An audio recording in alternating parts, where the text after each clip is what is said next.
This is Weekly Reset number 62. And today I am grateful for the time and space to tell the truth.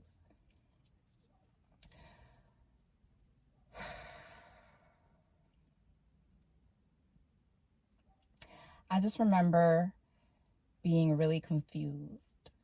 I remember things feeling really serious and not knowing what to do about it. I remember feeling like I didn't understand what anything had to do with anything else. And I remember feeling afraid, and I remember feeling like I wanted to take a break and not knowing how to allow myself to take a break.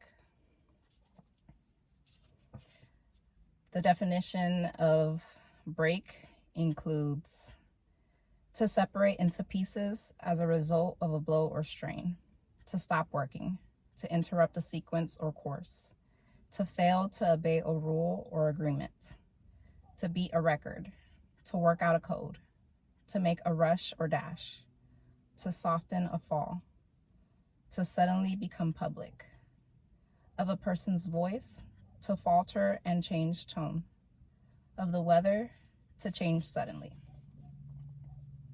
Synonyms include to shatter, smash, crack, snap, fracture, fragment, splinter, split, burst, give out, go wrong, malfunction, crash, violate, infringe, breach, defy. And related words include break away, break down, break in, break into, break out, break up, and breakthrough. So a few years ago, I had a mental breakdown or a nervous breakdown. And I don't often say that out loud or share that with anyone, but I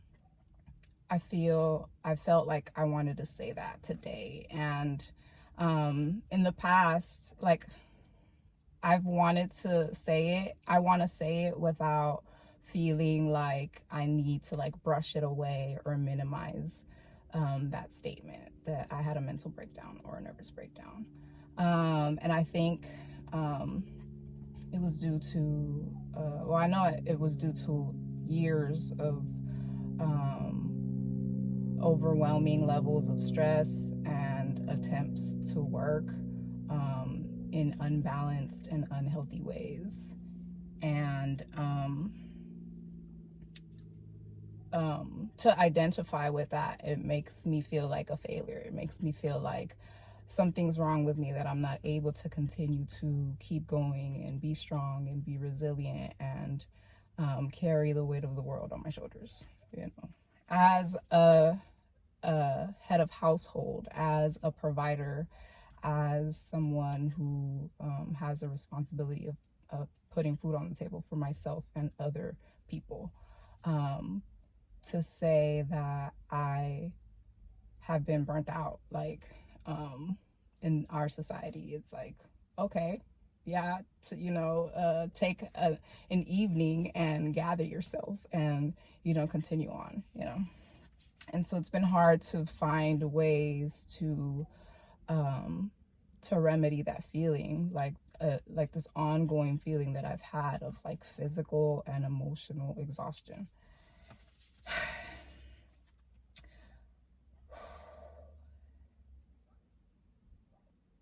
I'm thankful because I've been given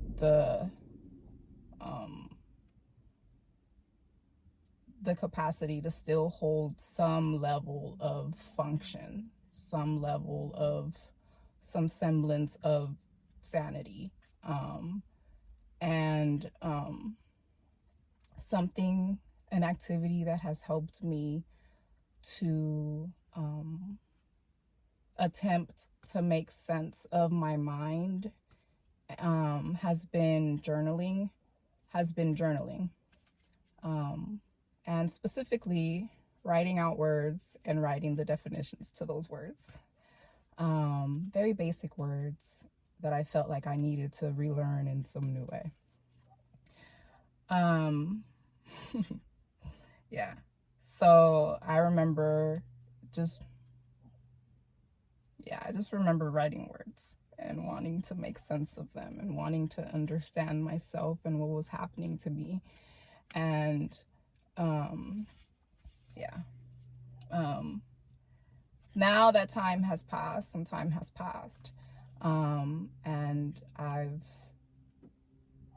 had opportunities to like let go of um, um, certain events, certain um, things that I've been holding on in my body, in my brain. Um, I wanted to improve my self-care regimen in order to continue to heal and to recover. And journaling is and has been a vital part of my self-care practice.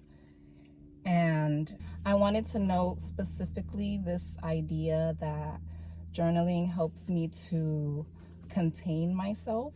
Um, I'm able to I'm able to write down all of my ideas, my thoughts, my feelings, um, in whatever order they come, and it not necessarily need to be connected in any way or make sense in any way. And I'm able to just have a place to have a part of myself that is not judged.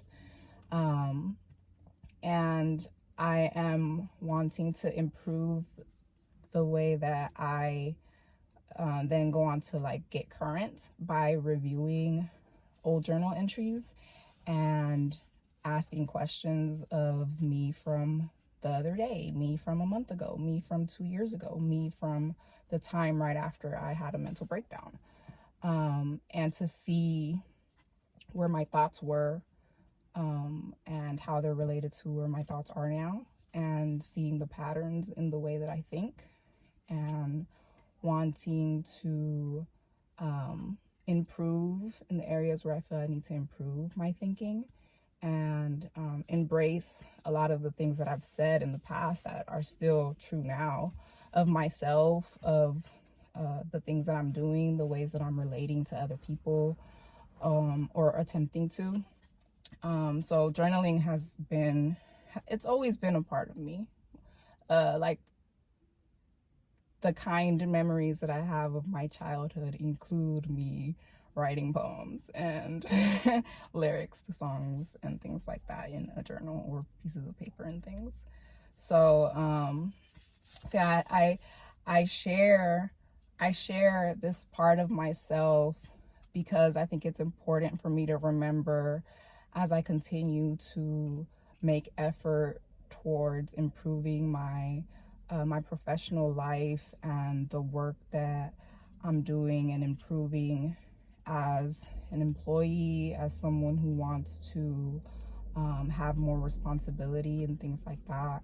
Remembering that I need to balance my life out, like, because I do have a history of overworking myself, of overextending myself, of being too available, of trying to do all of the things all at once, as if I don't have boundaries or restraints or limits, and those type of things. And so I want to just encourage myself in the way of saying that, um, even though I want to say to myself, I am not the things that I've suffered. I am not the things that have happened to me. And I have choice. I have a say in how my life goes. I can tell myself a different story. I can create a narrative that says that I can pursue work that I delight in, and then I can also rest knowing that I've done all that I can for the day. So be encouraged. and I'll check back with you soon. Peace.